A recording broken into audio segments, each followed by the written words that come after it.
ప్రియతమా నా హృదయమా ప్రేమకే ప్రతిరూపమా నా గుండెలో నిండిన గానమా నన్ను మనిషిగా చేసిన రూపమా కలలాంటి నాకు జీవాన్ని పోసి బ్రతికించినావో అనుక్షణం నన్ను అమరం అఖిలం మన ప్రేమ ప్రియతమా నా హృదయమా ప్రేమకే ప్రతిరూపమా.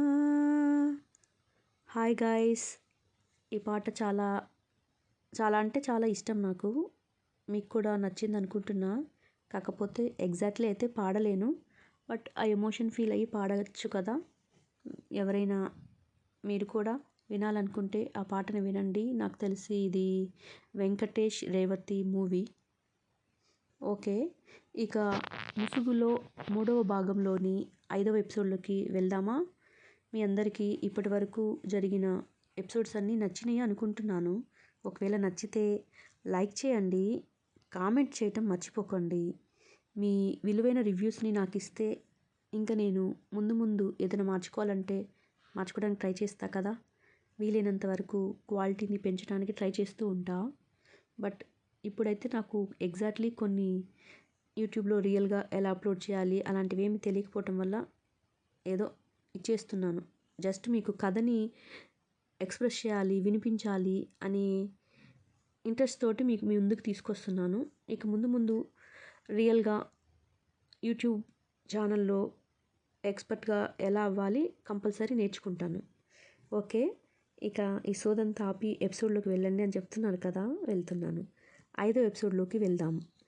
ఇరువురుము ఒకరికొకరు తన్మయత్వంతో ఉండగా బయట తలుపు కొట్టిన సౌండ్ వినపడింది. అప్పుడు గుర్తొచ్చింది. అబ్బా, తమ్ముడికి పొద్దున్నే రమ్మని చెప్పాను కదా, ఈ నైట్ నేను బయటికి వెళ్తున్నా అని చెప్పాను, కానీ రూమ్కి వస్తాను అని తనతో చెప్పలేదు అని గుర్తుకు వచ్చింది.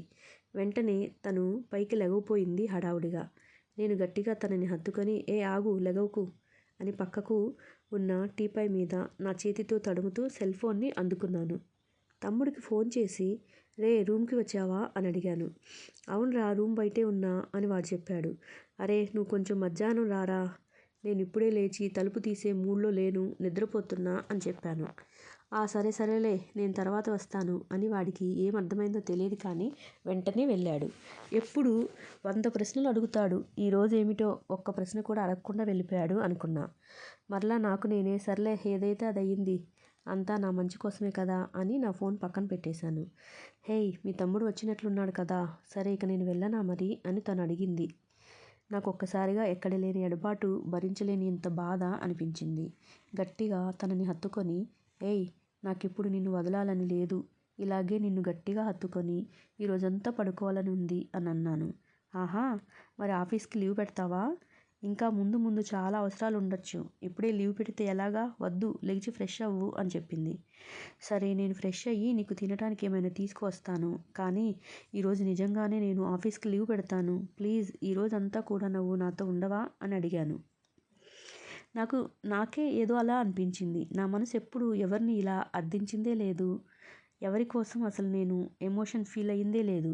ఏంటి, నా మనసు కంట్రోల్ తప్పి తన ఆధీనంలోకి వెళ్తుందా అని అనుకున్నాను. అయినా కూడా పర్లేదు, నేను ఎటువంటి ప్రమాణాలు తనకు చేయలేదు కాబట్టి నా మనసు తన మాట వింటే తప్పే లేదు. తనకి ఆధీనమైతే అస్సలు తప్పు లేదు. మేము ఎటువంటి ప్రమాణాలు చేసుకోలేదు, వాటిని తప్పుతామన్న భయం కూడా మాకు లేదు. ఇక బాధపడాల్సిన అవసరం ఎందుకు నాకు అని అనుకొని స్నానం చేసి నీకు తినడానికి ఏమన్నా కావాలా అని అడిగాను. తను లేచి కాళ్ళు ముడుచుకొని అలా మంచం మీద కూర్చొని ఉంది. తన మోకాళ్ళ మీద తన గడ్డం ఆనించుకొని 2 చేతులను మోకాళ్ళ చుట్టూ చుట్టుకొని నా వైపే చూస్తూ, రే అకాచాన్, నాకు తినటానికి బయట నుండి ఏమీ వద్దు, నా కోసం నువ్వేదైనా చేస్తావా అని ముద్దుగా అడిగింది. తను చాలా అంటే చాలా క్యూట్గా ఉంది. అలా చెరిగిన జుట్టుతో నా షర్టు వేసుకొని తెల్లగా మెరిసేటి నున్నటి పాల మీగాడల వంటి కాళ్ళను చూస్తుంటే, ఇలాంటి బ్రహ్మచారి రూమ్లో ఒక అమ్మాయి నాతో ఉండటమా? కాకుంటే ఇప్పుడు నాలో నేను మాట్లాడటం. అయినా ఇప్పుడు నేను బ్రహ్మచారి ఏంటి? ఈ పిల్ల మాయలో పడినప్పుడే నా బ్రహ్మచర్యం వదిలేశాను కదా. ఒక్కరోజున నా లైఫ్ ఇలా చేంజ్ అవుతుందని నేను అనుకోలేదు. దగ్గరగా వచ్చి తనని అమాంతం హత్తుకొని ముద్దు పెట్టబోయాను. ఏ దూరం, నేను ఇంకా బ్రష్ చేసుకోలేదు. నువ్వు నా కోసం ఏదైనా చెయ్యిరా, నేను అంతలోపల ఫ్రెష్ అయి వస్తాను అని నన్ను తన చేతులతో ముందుకు నెట్టి లేచింది. నేను నవ్వుతూ, నాకు ఉప్మా తప్ప ఏమీ రాదే బాబూ, నువ్వు అది తినగలుగుతావా మరి అని అడిగాను. ఎందుకు తినలేనురా, మా అమ్మ చాలా తక్కువసార్లు చేస్తుంది ఉప్మాని తిని కూడా చాలా రోజులైంది, చెయ్యిరా నేను తింటాను అని తను స్నానానికి వెళ్ళింది. నేను సరేనే, దానికి కావలసినవన్నీ కొనుక్కొని వస్తా, నువ్వు అంతలోపల స్నానం చేసి రెడీగా ఉండు అని చెప్పాను. తను బాత్రూంలో నుంచి ఆగు ఆగు, నాకు నీ షర్టుని ఇంకొకటి ఇచ్చి వెళ్ళు అని బయటికి చెయ్యి చాపి అడిగింది. అరే నీకెందుకు అంత కష్టం, స్నానం కూడా నేనే చేపిస్తా కదా, మరొకసారి నేను కూడా నీతో చేస్తానే, ప్లీజ్ ఒప్పుకోవే, నీతో కలిసి ఓకేనా అని అడిగాను. నాట్ ఓకే, నువ్వు నోరు మూసుకొని బయటికి వెళ్ళి కావలసినవి తీసుకురా, నేను ఒక్కదాన్నే స్నానం చేస్తా అని చెప్పి షర్టు లాక్కొని బాత్రూమ్ డోరు వేసేసింది. నేను వంటకి కావలసిన సామానంతా కొనుక్కొని వచ్చాను. నాకెప్పుడు ఇలా షాపింగ్ చేసేటప్పుడు చాలా చిరాగ్గా ఉండేది, కానీ ఈరోజు చాలా ఉత్సాహంగా అనిపించింది. నేను మాకు కావలసినవన్నీ కొనుక్కొని రూమ్కి వెళ్ళేసరికి వాష్రూమ్లో నా బట్టలన్నీ ఉతికేస్తుంది. నేను హడావుడిగా వెజిటేబుల్స్ అన్నీ పక్కన పెట్టి, ఏంటి మెంటల్, నీకేమైనా పిచ్చా, ఎందుకు ఇలా చేస్తున్నావు, నువ్వు స్నానం చేసి రెస్ట్ తీసుకోవచ్చు కదా, ముందు ఇక్కడికి రా, ఇక్కడి నుండి లెగు అని అన్నాను. ఏంట్రా, నేను ఎంత నీ కాంట్రాక్ట్ పెళ్ళామైనా నాకు నీ భారీగా చేసే హక్కు లేదా, ఏదో ఒకసారి కదా చేయనివ్వు అని ఆ బట్టలన్నిటిని పిండేసి ఎక్కడ ఆరేయాలి చెప్పు అని అడిగింది. మెంటల్ దానా, ఎందుకే నువ్వు ఇలా చేస్తున్నావు, ముందు నువ్వు వాష్రూమ్లో నుండి బయటికి నడు అని తన చెయ్యి పట్టి లాగబోయాను. ఆగురా, ఇలాంటి చిన్న చిన్న పనులు చేయటంలో కూడా చాలా రొమాంటిక్ ఫీల్ ఉంటుంది తెలుసా, నీ బట్టలన్నీ నేను ఉతికితే పూర్తిగా నువ్వు నా సొంతం అయినట్లు ఫీల్ ఉంది తెలుసా, అసలు నాకు కష్టమని అనిపించలేదు అని నవ్వింది. మెంటల్ దానా, సరే సరే రా, నేను ఉప్మా రెడీ చేస్తాను తిందాం అని చెప్పాను. ఓకే రా, నువ్వు చెయ్యి, నువ్వు ఉప్మా రెడీ చేసేలోపు నేను ఈ బట్టలన్నీ ఆరేస్తాను అని క్లిప్స్ తీసుకొని బట్టలన్నిటినీ చక్కగా ఆరబెట్టేస్తోంది. నాకు చూడటానికి ఎంత క్యూట్గా ఉందో నా కళ్ళని నేనే నమ్మలేకపోయాను. నా బట్టల్ని ఒక అమ్మాయి ఉతికి ఆరేయటం, అది తలుచుకోవటానికి చాలా అంటే చాలా ఆనందంగా ఉంది. ఇంతవరకు నా బట్టల్ని మా అమ్మ, ఇప్పుడు నేను తప్ప ఎవ్వరూ ముట్టుకున్నదే లేదు.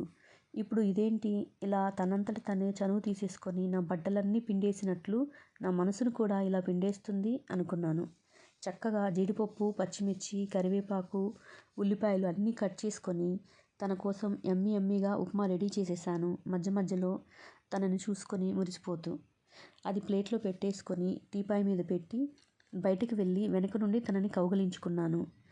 నా ముద్దులు పెళ్ళామా, ఎక్కడి నుండి వచ్చావే, నాలో ఇంతటి అలజడి రేపి చంపుతున్నావే, ఎందుకు, నిజంగానే ఈ ఆనందం ఎప్పటికీ ఉంటుందా, సరే సరేలే, ఉన్నంత వరకు ఉంటుంది అని తన మెడ మీద ముద్దు పెట్టాను.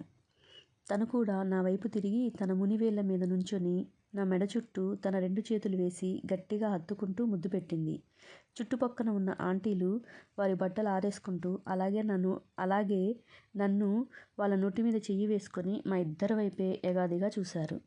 ఆ సంగతి తనకి చెప్తే తను నన్ను వదిలేసి రూమ్లోకి వెళ్తుందని నేను చెప్పకుండా నడుము చుట్టూ చెయ్యి వేసి గట్టిగా హత్తుకొని తనని పైకి ఎత్తుకొని రూమ్లోకి తీసుకువచ్చాను.